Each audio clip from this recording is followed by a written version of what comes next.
Hello Gemini, Sun Rising and Venus Signs. Kamusta kayo?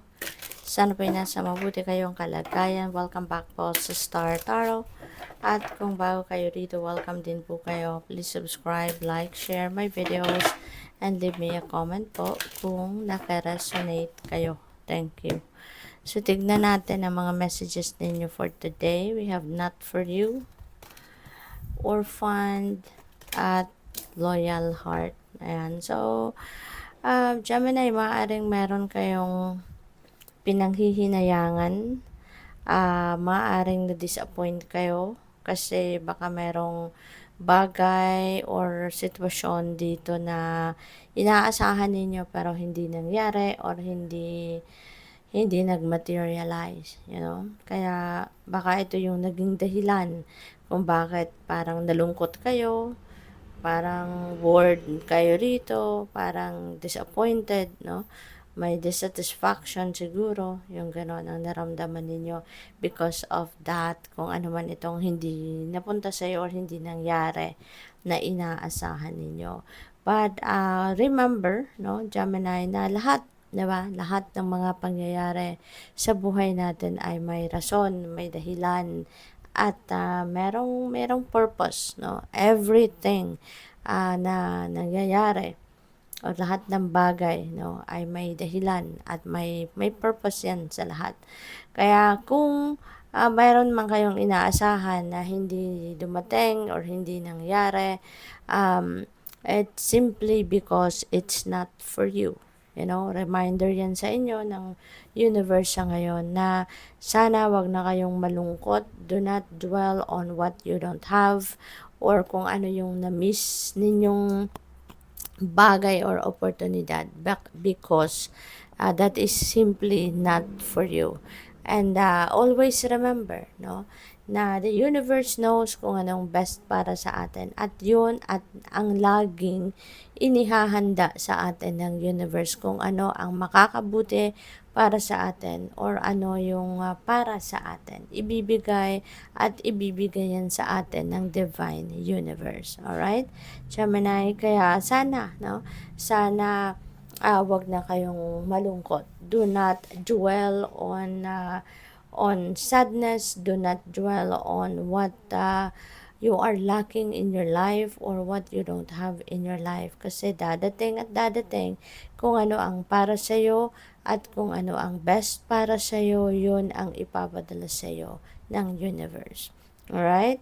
At yan, ang iba sa inyo, maaaring ina-isolate ninyo because of disappointment.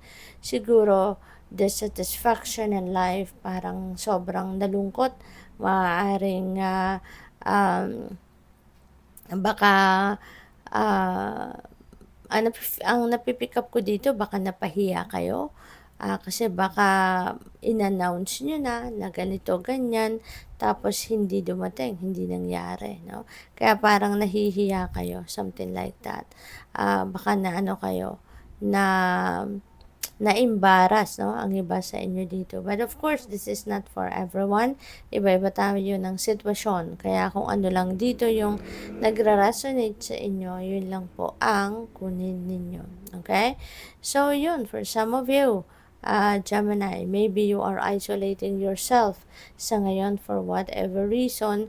Gusto mo munang mag-detach, i-detach muna sa worldly things or sa kung ano man, sa kung kanino man na mga tao. Gusto mo munang lumayo, gusto mo munang mapag-isa, So, we also have loyal heart, Feeling ko dito, magpapakita kung sino man ito na merong loyalty sa inyo, kung sino man ito na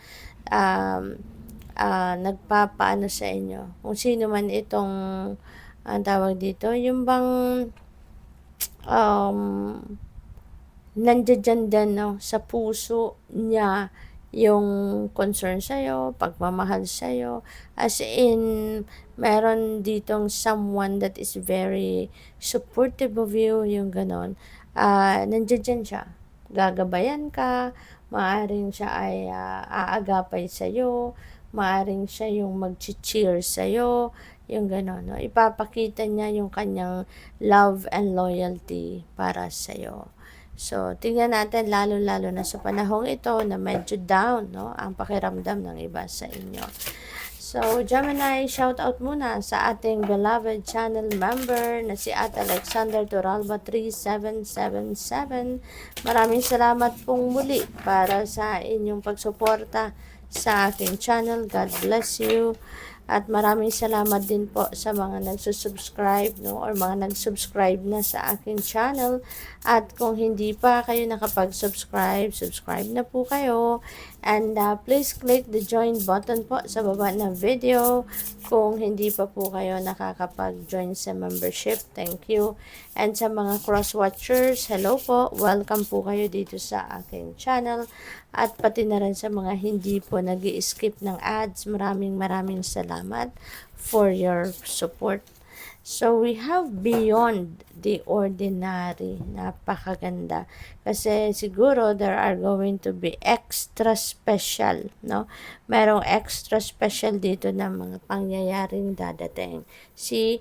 At ito yung para sa'yo, no? Kaya kung ano man ito na mga hindi para sa'yo, sana wag na talaga kayong malungkot. Wag nyo nang alalahanin yan because there are beautiful things that are coming your way that is beyond the ordinary. This is way better than you are expecting. This is way better that you've been wanting to have, no? Beyond the ordinary. No? So, maging handa ka for anything na bongga, no? Ang ibibigay sa iyo ng universe. Into me, I see. Ayan. So, baka ang iba sa inyo dito is going to realize something.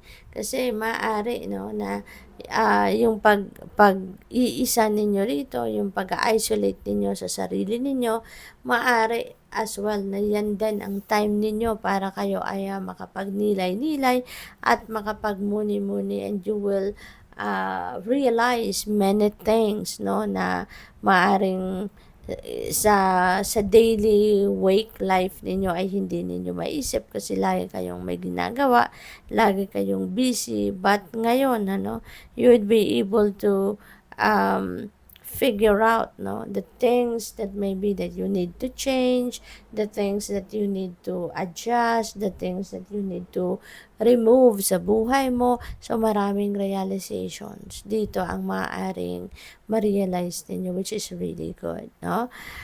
Great and full. Ayan. So, finally, you will be able to realize, no, na even though merong mga bagay na hindi nag-materialize, may mga bagay na ine-expect kayo na hindi nangyari, even ganyan ang nangyari, you know, you will be realizing that everything is still a blessing, di ba?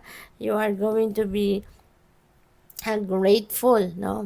Makikita mo ngayon siguro ito din siguro ang maaaring isa sa mga maging realization ninyo. Mas makikita ninyo ngayon yung lahat ng biyaya na meron kayo. Makikita nyo na sa ngayon lahat ng meron kayo at ito'y ipagpapasalamat ninyo at ito'y iaano ninyo. Ito'y ipagpapasalamat at ito ay i-embrace ninyo, no, na rather than focusing on what you don't have, focusing on what you miss, no, mas i-embrace mo na sa ngayon kung ano ang meron kayo. Kaya siguro ngayon mo pa lang yan mapapansin, 'di ba? Lahat ng biyayang meron kayo, lahat ng biyayang pinadala na sa inyo ng universe, kaya ngayon magiging siksik, liglig, umaabaw ang iyong pasasalamat sa universe. And rest assured, no, na eventually good things also will come your way. There will be more blessings will come your way. Kaya good luck sa iyo. Thank you for watching. Love and light. Namaste.